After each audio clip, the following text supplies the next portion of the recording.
Hello everyone, welcome back to my channel. Okay, thought I'd do another color and chat here for you. So I started working on this page and I got to this point and I thought, well, this is something that you guys might be interested in seeing. So when I started coloring this page, I reached for my gel pens and my brush pens, and normally I just use my pencils and do a lot of blending, but I don't know, I just wanted to do something different. And I had just done my art studio tour and I was looking at my supplies and I thought, oh, I should color with my brush pens more and my gel pens. So that's what kind of inspired this page. So you can see there's a lot of metallic gel pen. I don't know, hopefully the camera's picking that up. So there's some sparkle there. And yeah, and then the rest were done, or the rest of the spots were colored in with the Pitt pens. So you can see here, I've got lots of supplies out, lots of Pitt pens and my metallic gel pens. Here's my color palette right here. But now I'm going to be bringing in my colored pencils and bringing in some zhuzh. I'm bringing in some blends and just to make the page pop a bit because it looks a little bit flat without having some, blending going on. So you can see here, I'm going to just zoom you in. I've started and we're just going to continue with what I've started here. Okay, so you can see here, this is with the pencil over top. And these ones obviously haven't been done yet. So it really does make them pop when you add the shading with the pencils. So the nice thing about these Pitt pens here, these guys, is they're by Faber-Castell and their pencils are the same color. So you can put your pencils right on top and they blend really nicely together. So I've already pulled my pencils and we're just going to chat as I finish coloring these along. And then at the very end of the video, I'm going to show you the difference between using the pencils and not using the pencils. So I've already taken a picture of this page without any pencil work done. So we can look at the two, one with and one without, and yeah, you'll really see the difference when we do that. Okay, so let's continue on. Why don't we continue on with this inner part here, because it hasn't been completed. So this bluey green color is the cobalt green that I did with the brush pen, and we are bringing in the darker deep cobalt green. And I'll list all of the numbers down below for you. And then I've got the cobalt green. So just the two pencils, and that's going to make a really nice blend. So starting at the base, pushing our way forward, and again, just making it nice and dark at the base and lighter as we move our way up. So just like you would normally color with your pencils, it actually makes it a little easier when you've used the Pitt pen first, because the Pitt pen really covers a lot of the white. Okay, so now I'm bringing in my lighter color, which is the same color as the Pitt pen. So that's just going to smooth everything out. See how it does that? Hopefully the camera can pick this up. And just filling any white spaces in. Now, you can make that darker or just leave it the way it is. I'm going to leave it the way it is. I don't want it too dark because then it'll be blending in with the green. Let's do the green. So here's my darker green. It's 165 Juniper Green. Again, we're going to start at the base and work our way up. This one's a little easier to see.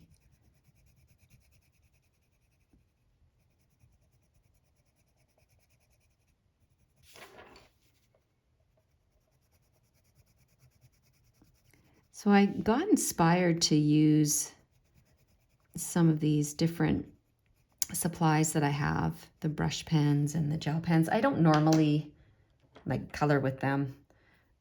So the lighter color is 112 leaf green. And again, that's the same as the Pick pen I used. But yeah, I did the video on my art studio, little tour. And of course I showed you guys my Pitt pens and my gel pens. And so I was kind of inspired after that video to do a page and bring out those supplies and use them. Okay, so this pink here, the darker color is the magenta 133. Yeah, this has been a really enjoyable page. It's definitely taken me longer than normal, obviously, because now I'm going over with my pencils. But 125, this is the Pitt pen here. That one there. But it's been a lot of fun. And I like these colors. And I love coloring with the gel pens. I don't know what it is. It's just so relaxing.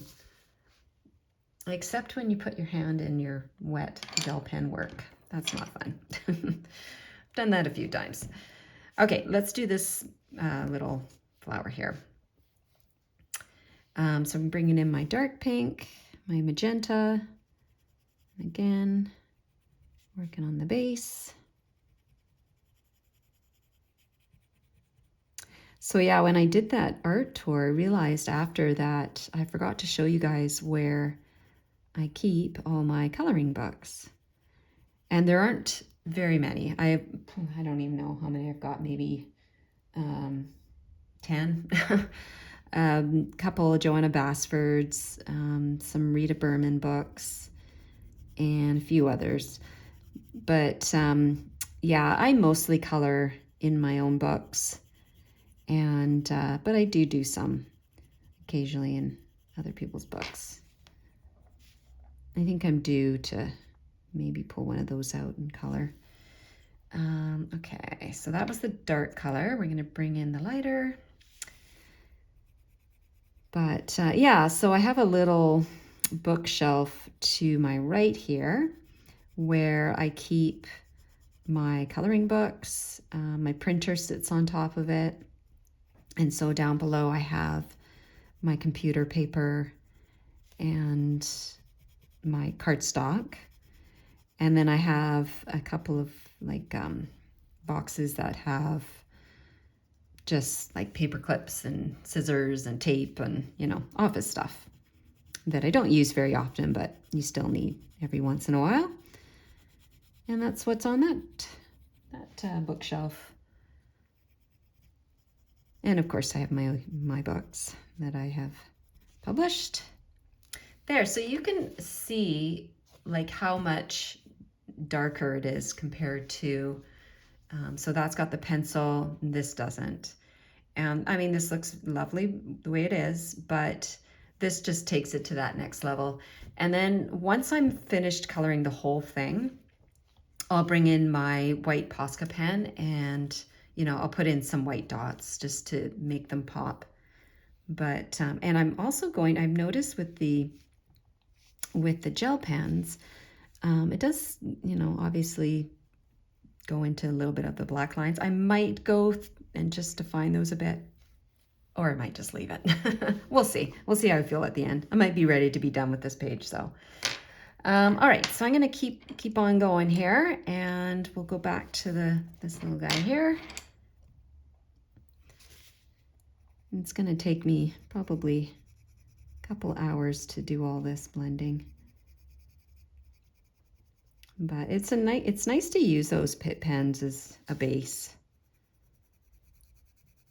Like I said, it looks fine without it. Just Just takes it to that next level when you've added some blending and some shading.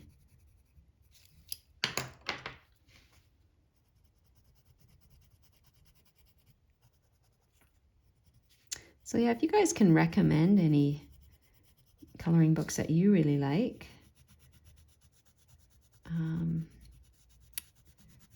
I would like to maybe try some different artists.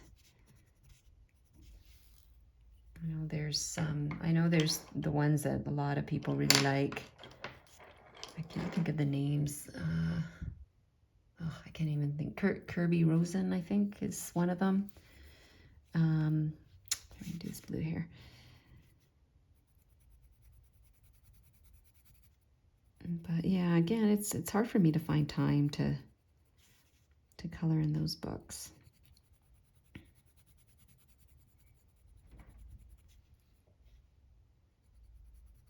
Okay.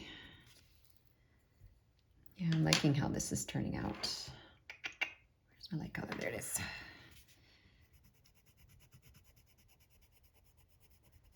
Also, leave me any questions below, anything you'd like to talk about with the coloring chats, any questions you might have. I sometimes get asked why mandalas and why do I like to draw them and color them. And really, I've always been really drawn to mandalas. I just think they're so beautiful, and I've always had a fascination with them. So I didn't draw my first mandala until, well, it was February of 2020. We were actually on holiday, and I had brought a pen and a drawing pad, and I was just doing some sketching, and for some reason, and I don't remember why, I was thinking, I'd like to try and draw a mandala. And so I did, and it was awful. The very few that I did in the beginning were not very good, but I didn't have the proper tools to create my circles and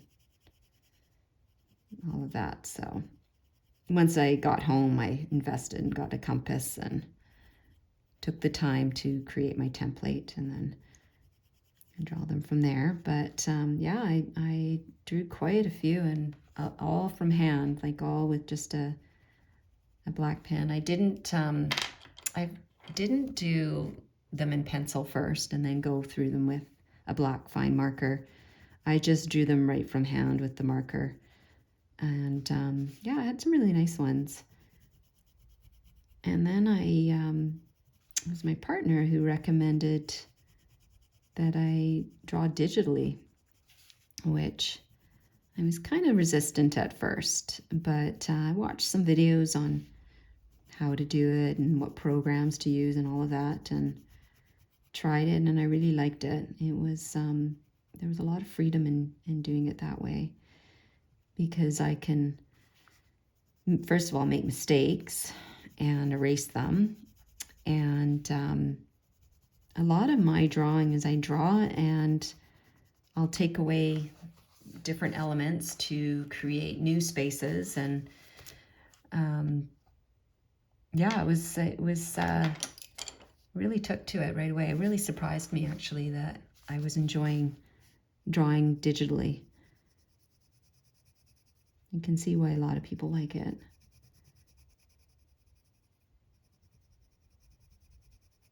And then with the coloring, I started coloring, I think it was April, probably 3 years ago, April of 2021.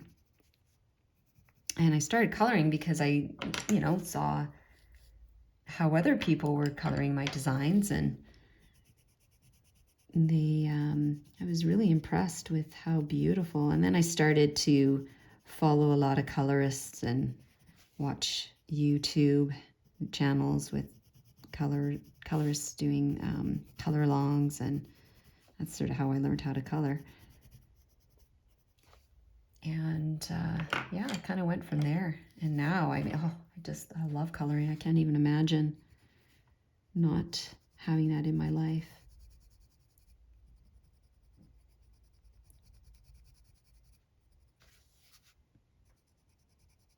but I've always done creative things.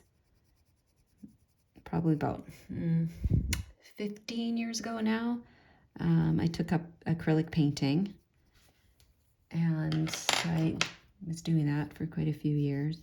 I wasn't any good at it, but I really enjoyed it. I like doing like abstract art where it's a little bit more, you know, not so, you don't really know what it is. What I would do is actually mix salt with the paint, and so it would give it a real nice texture on the canvas. Really enjoyed doing that. And I would use my hands and my fingers a lot instead of brushes. It was very freeing, actually. So I did that for a few years.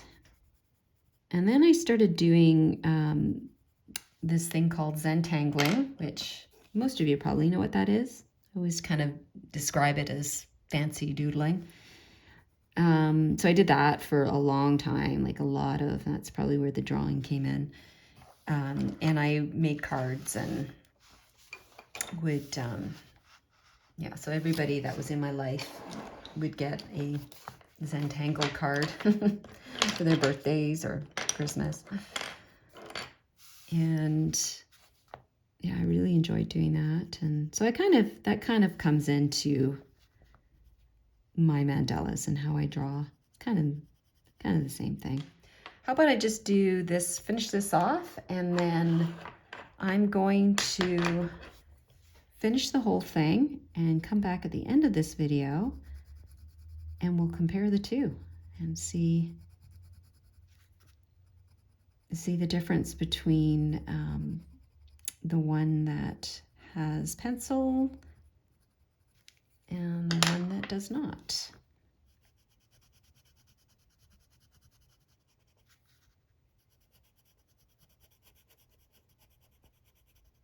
And I'm also I'll add my little,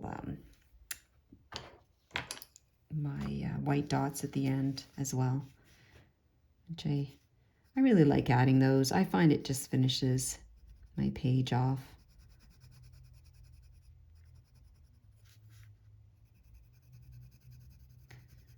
So yeah, it'll take me probably a couple hours to go through and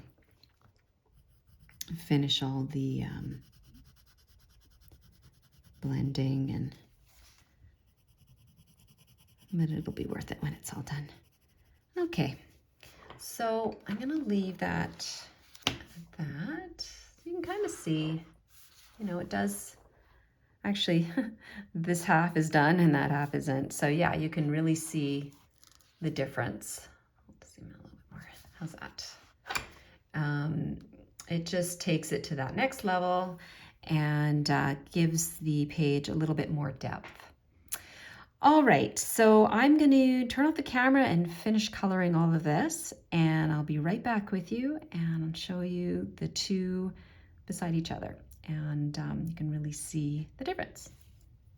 Okay, all done. It actually didn't take me as long as I thought it was going to take, but all the pencil shading has been put in place, and yeah, you can really see how much more vibrant and how the colors really pop with just adding that shading in. You can see a little bit more dimension. And okay, I'm going to put up on the screen the before picture right about there. And yeah, you can see the difference between the two. So the first one was fine. There was nothing wrong with it, but if you want to add just a little bit more to your pages, you can add the pencils and do the shading. So the only thing I'm going to do now is I'll go in and I'll just add some white dots just to finish it all up. And then that page is done. I'm really happy with how it turned out. Okay, so that's it for me today. I hope you enjoyed this video. Leave me some comments below, some questions, and we can talk about that on the next episode. You have yourself a wonderful day, and thank you so much for watching, and I'll see you next time.